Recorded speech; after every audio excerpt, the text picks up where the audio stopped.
Waheguru Ji Ka Khalsa, Waheguru Ji Ki Fateh. Welcome to this segment of Coach Gurbani's a-sabad-a-day. Our recitation today is Sohla Rag Gaudi Deep Ki Mahalla Pehla. This passage actually appears in the Sohla Bani that begins on page 12 of the Guru Granth Sahib. So we have treated this earlier. And of course, it bears some repetition. Just as a reminder that Sohla is part of the daily liturgy and is traditionally recited in the late evening before we transition from a state of wakefulness during the day to slumber during the night. Now, generally speaking, Sohla refers to celebratory songs that are sung on joyous occasions, especially to mark a marriage. But in Gurmat, in Gurbani, Sohla are songs of transition that capture mixed feelings, that include not only the joy of anticipation, but the pangs of separation as well.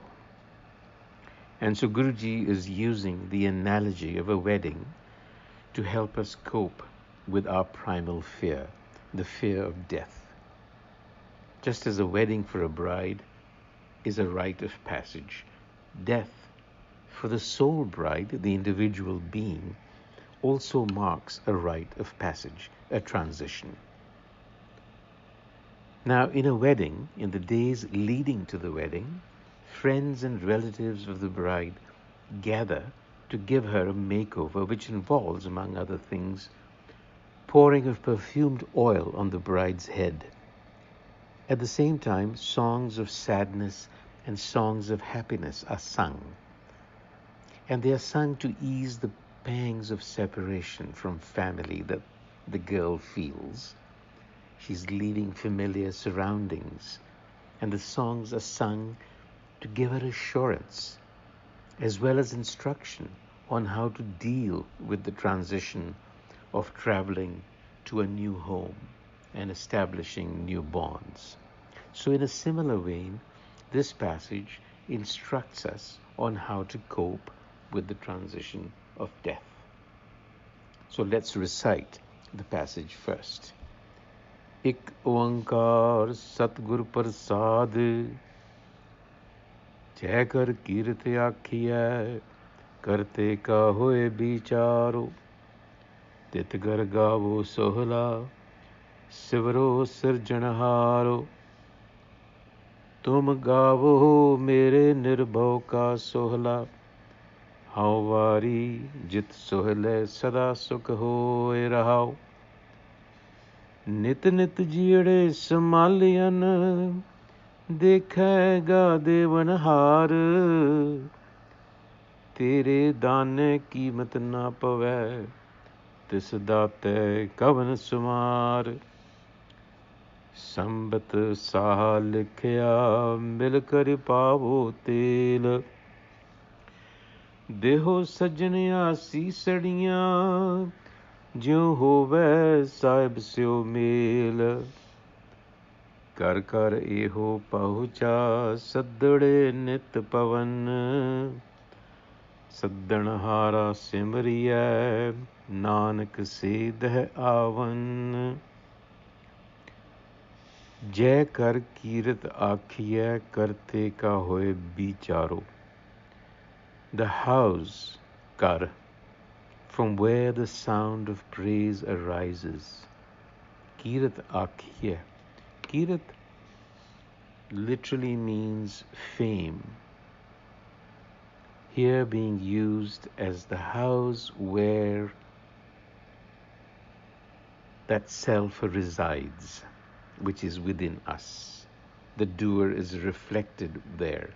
Jai kar kirat akhiye, karte ka hoye bicharo. So in that house, that space, that inner sanctum within us, where the self is reflected, the doer self, tit ghar gavo sohla, sivro sirjanharo, in that space, in that space, come to that space and sing the ode of joy to the Creator, because it is the Creator sitting there.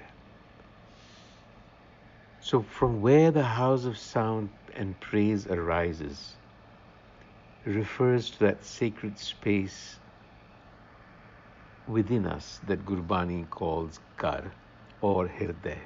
In both cases, it is a pointer to the inner self, the mool, the inner mind, where innate intelligence and wisdom resides naturally. Another way to understand Ghar is to think of it as a state of mind which is stable. That's unlike our ordinary day-to-day condition, where the mind is constantly churning, tossed around by the inner chatter of its own thoughts. So it is from this source, the space, that reflection and contemplation on the Creator is possible or even meaningful, because it is an intuitive space. And intuitive knowledge is the purest form of information that nature transmits to the mind. So bring the mind to that state through praise and reflection on the Creator. Develop, build, assimilate, internalize divine qualities and virtue. And then in that state, the mind combines its usual cognitive understanding of the world with a personal vision that arises from intuition. In other words, the mind then functions as an integrated whole, because in our current condition, the mind is fragmented and we don't see the whole, we don't have a vision, and therefore we stumble from it. So the central message in the Rahau is, Tum gaavo mere nirpao ka sohla, Hawari jit sohle sada sukh hoye. Persuading us to engage in the process of assimilating divine qualities. And fearlessness is being singled out in this line. Fear of death, essentially, which is the root of all other fears. So Guruji is directly addressing the fear of death here. And he goes on to say, Nit nit jire samaliyan dekhega devanhar.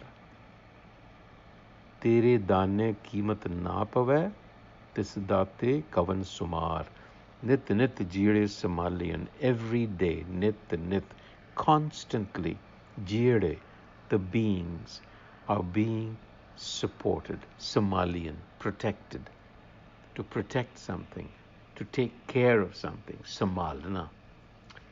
And he assures us, not only are you being taken care of every moment, but dekhega devanhar, future, you will be watched over by the Sustainer. Have no fears. And then addressing the Creator, Guruji says, Tere dane कीमत ना पवे. Your gifts are beyond measure. This date kavan sumar. Who can keep account of that giver?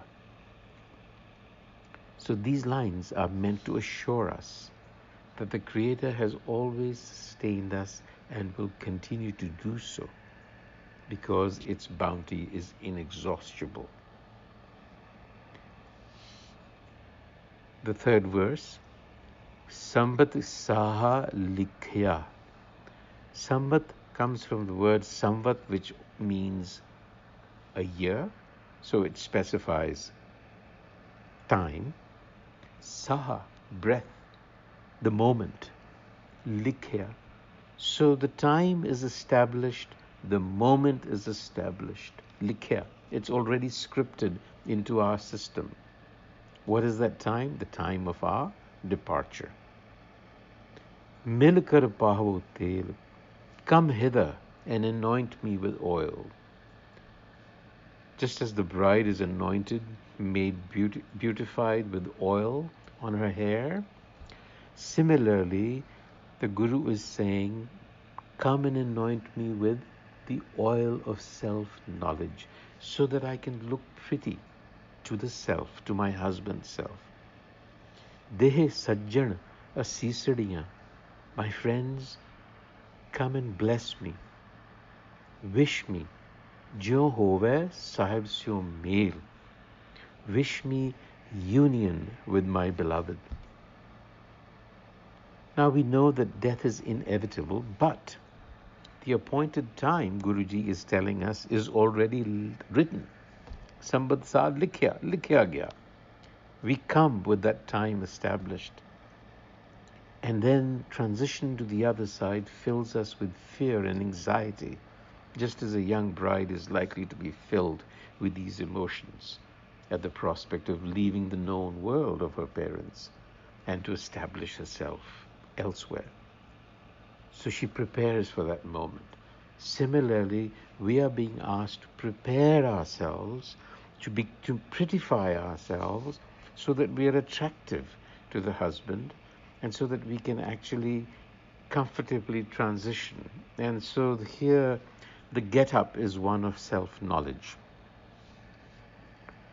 And in the end, Guruji tells us, Ghar Kirat Akhiye pahucha. Ghar Kirat, in every space, in every heart, the constant call, Sad-a-day nit pavan. Sad-a-day, a call. Nit, all the time. Pavan, arrive, are received.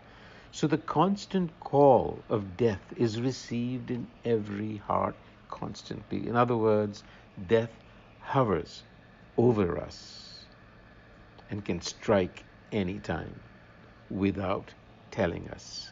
Remember, we had a passage a couple of days ago that said, Kar chori kare aave. That is the nature of death. It arrives unannounced. It doesn't tell you when it's coming, but it knows when it has to come. That's hukam. So Nanak, in the end, says, recall, forever keep in mind the caller. Saddanahara simriye. Saddanahara simriye. Why? For that day will come. Nanak se deh avan. So the reminders of death are all around us. Be prepared for that inevitable day or moment by being constantly aware. So have that awareness that it can come at every moment. So just a few points here. It's a beautiful passage. And there is a precondition of sorts in the first verse, which is it requires our presence within our own heart, within our space. We don't live there. We are living in the head all the time. We need to live in our hearts as well. So the implication here in the first verse is that you need to get to that point. And Gurbani shows us how to. And Guruji is also addressing our primal fear by not only offering us solace, but instruction on how to cope with death, which is an opportunity of union and eternal life, he tells us, if only we could grasp the moment. So his advice is, in Sangat, celebrate life, but remain mindful of the Creator who sustains us all, whose gifts are so numerous as to be beyond all reckoning. Meditate on that fearless one, and in that manner cultivate fearlessness. So death then for Guru Nanak is not the dreadful event that we perceive it to be. Rather, it is a moment that is pregnant with immense potential, if only we grasp it as the doorway to our eternal home. So the question is our fear and dread of death not misplaced? The Guru would tell us, yes, it is. It is misplaced, but we fear death because we lack self-knowledge. On that note, until the next time, Vaheguru Ji Ka Khalsa, Waheguru ji Ki Fateh.